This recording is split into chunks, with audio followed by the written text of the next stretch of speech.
Bonjour, je suis le docteur Brice Yedomon, je suis pharmacien d'officine et je vous souhaite la bienvenue dans cet épisode de la Minute Santé.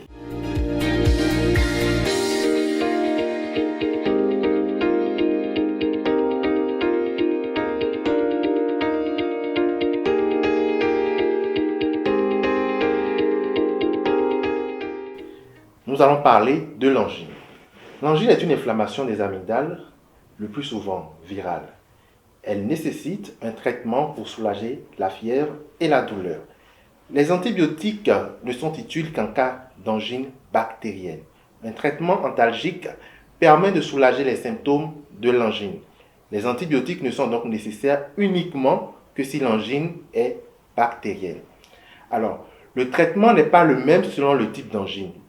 Dans tous les cas, un traitement antalgique et antipyrétique est utile pour soulager les symptômes.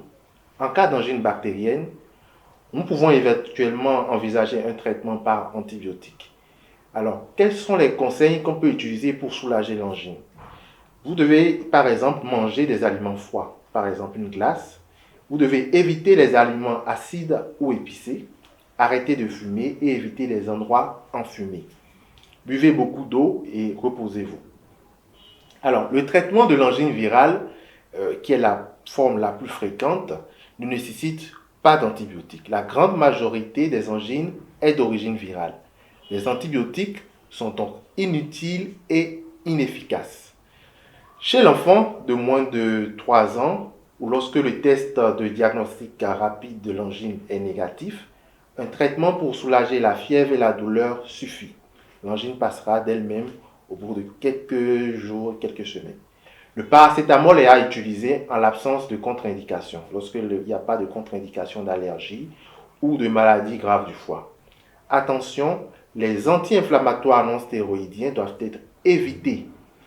Ils augmentent le risque de complications au niveau loco-régional. De même, l'aspirine ne doit pas être administrée à l'enfant en raison du risque de survenue d'une maladie rare mais grave qu'on appelle le syndrome de Rey. Les antibiotiques utilisés à tort deviendront moins forts.